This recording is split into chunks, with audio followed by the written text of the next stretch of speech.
Class 12 की हिंदी में आज का टॉपिक है आपका छंद, जिसको हम लोग कहते हैं छंद शास्त्र। तो इससे पिछली वीडियो हमने आप लोगों को बताया था रस अलंकार। तो रस अलंकार की वीडियो देखने के लिए हमारे चैनल की प्लेलिस्ट में जाएं और वीडियो को पूरा देखें।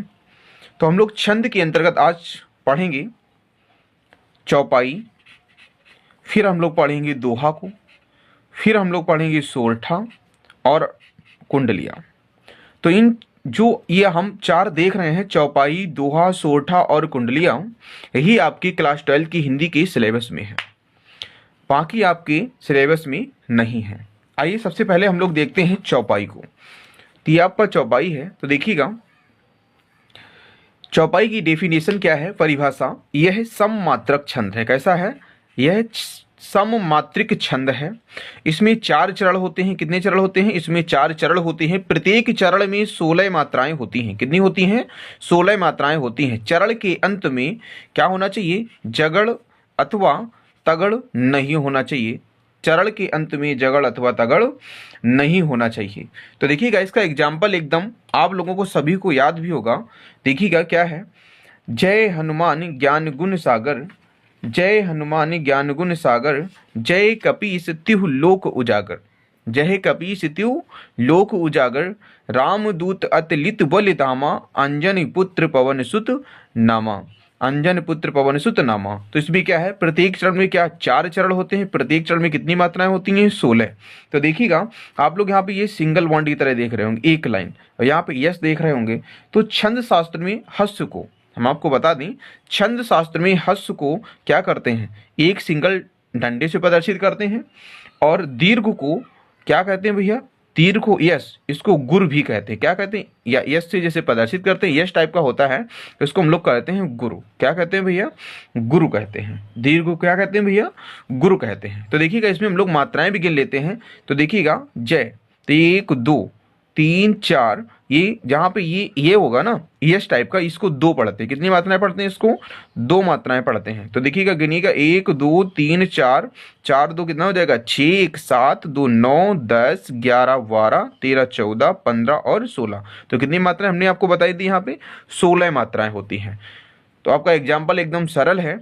आइए फिर हम अगला देखते हैं। अगला आपका क्या है? दोहा। क्या है भैया? अगला आपका दोहा है। तो दोहा में हम लोग देखते हैं क्या होता है।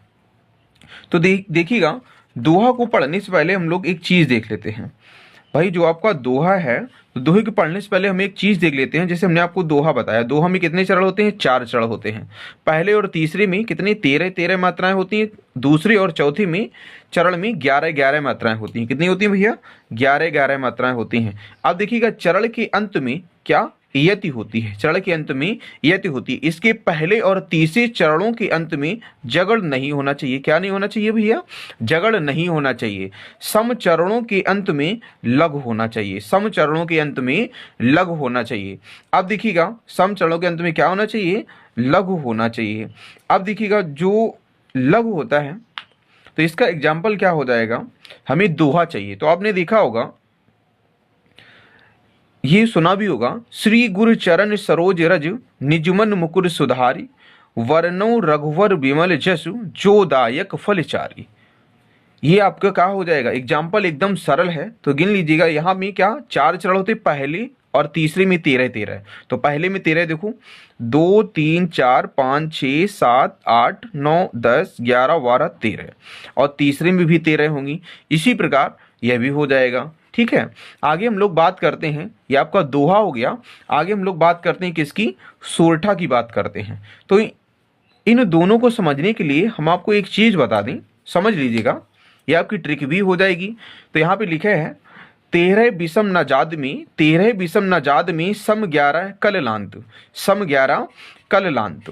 तो देखिएगा क्या है, 13 विषम नजाद में सम 11 कल लांत। मतलब कह रहा है जो दोहा होता है इसमें 4 चरण होते हैं। पहले 13 विषम, मतलब विषम में कितनी? 13, मतलब विषम का मतलब हो जाएगा 1 और 3। भाई 1 और 3 क्या विषम हो जाएगा? 2 और 4 क्या हो जाएगा? सम हो जाएगा। तो दोहा में क्या होता है, पहले और तीसरे में, पहले और तीसरे में कितनी हो जाएंगी?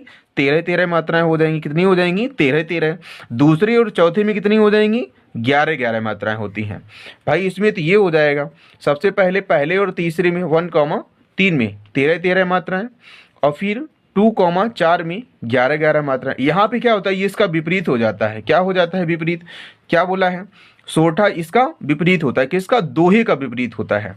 तो इसमें क्या हो जाएगा, पहले में इसमें हो जाएगा जो आपका सोरठा होता है, तो इसकी जो पहले चरण होंगे, तो पहले चरण में इसमें क्या होता है, इसमें 11 मात्राएं होती हैं, मतलब इसमें जो 11 और बाद की जो चरण होते हैं वो किसमें होती हैं, 13 मात्राएं होती हैं। मतलब सोरठा में कितने चरण होते हैं, 4 चरण होते हैं। देख लीजिएगा, सोरठा में भी 4 चरण होते हैं। तो इसके विषम चरणों में कितनी, 11, पहले और तीसरे में, और सम चरणों में कितनी, 13। सेम उसका उल्टा हो गया, सम चरणों में 13 मात्राएं होती हैं। तो इस प्रकार ये क्या होता है, दोहे का उल्टा होता है। तो यह आपकी ट्रिक भी हो जाएगी। तो देखिएगा, इसका एग्जाम्पल क्या है, निजमन मुकुर सुधार, उसी का उल्टा कर दिया है। देखिएगा, श्री गुण चरण सरोज रज निजमन मुकुर सुधार, तो उसका उल्टा कर दिया है। तो ये क्या हो गया है, सोरठे का एग्जाम्पल बन गया है।